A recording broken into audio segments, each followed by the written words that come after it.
بسم اللہ الرحمن الرحیم۔ مفسدات یعنی نماز کو توڑنے والی چیزوں کا بیان۔ جن چیزوں سے نماز ٹوٹ جاتی ہے ان میں سے چند چیزیں یہ ہیں۔ پہلی چیز یہ کہ نماز میں بولنا یا بلا ضرورت آواز نکالنا۔ نماز میں بولنا نماز کے لیے مفسد ہے۔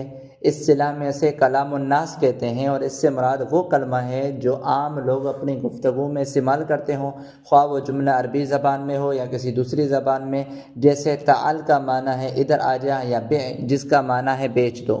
نماز میں قصداً یا بھولے سے یا خطا سے بول اٹھا تو نماز ٹوٹ جائے گی۔ بولنے سے مراد یہ ہے کہ کہا ہوا لفظ کم از کم 2 حرفوں پر مشتمل ہو، اور اگر ایک حرف پر مشتمل ہو تو وہ ایسا ہو جو بامعنی ہو، جیسے عربی زبان میں مثلاً عی اور قی کے عی کا مطلب ہے کہ تو حفاظت کر، اور قی کا مطلب ہے کہ تو بچا، اس سے نماز ٹوٹ جائے گی۔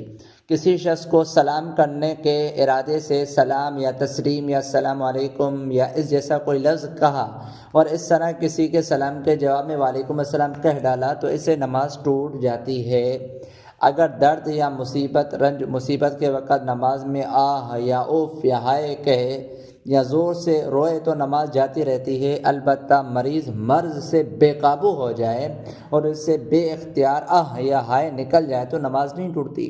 اسی طرح اگر جنت یا دوزخ کو یاد کرنے سے دل بھر آیا اور زور زور سے آواز یا آہ یا اف وغیرہ نکل جائے تو نماز نہیں ٹوٹتی، بلکہ اس کے علاوہ میں ٹوٹ جاتی ہے۔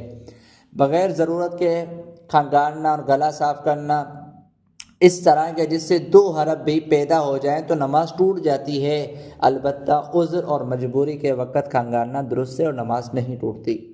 نماز میں چھینک آئے اور اس پر الحمدللہ کہا تو اس سے نماز نہیں ٹوٹی، البتہ کہنا نہیں چاہیے، اور اگر کسی اور کی چھینک آئی اور اس نے جواب میں اس کو یرحمک اللہ کہا تو نماز ٹوٹ جاتی ہے، ٹوٹ گئی۔ نماز میں کچھ خوشخبری سنی اور اس پر الحمدللہ کہہ دیا، یا کسی کی موت کی خبر سنی اس پر انا للہ و انا الیہ راجعون پڑھا تو نماز فاسد ہو گئی، ٹوٹ گئی۔ کوئی لڑکا وغیرہ گر پڑا، اس کے گرتے وقت بسم اللہ کہہ دیا تو نماز جاتی رہی، یعنی اس کی نماز ٹوٹ گئی۔ اگر نمازی نے وسوسے کو دور کرنے کے لیے لا حول ولا قوت الا باللہ العلی العظیم پڑھا تو اگر وہ وسوسہ دنیاوی امور سے متعلق ہو تو نماز فاسد ہو جائے گی، اور اگر وہ ایسے امور سے تعلق رکھنے والا ہو جو آخرت سے ہے تو پھر نماز فاسد نہیں ہوگی۔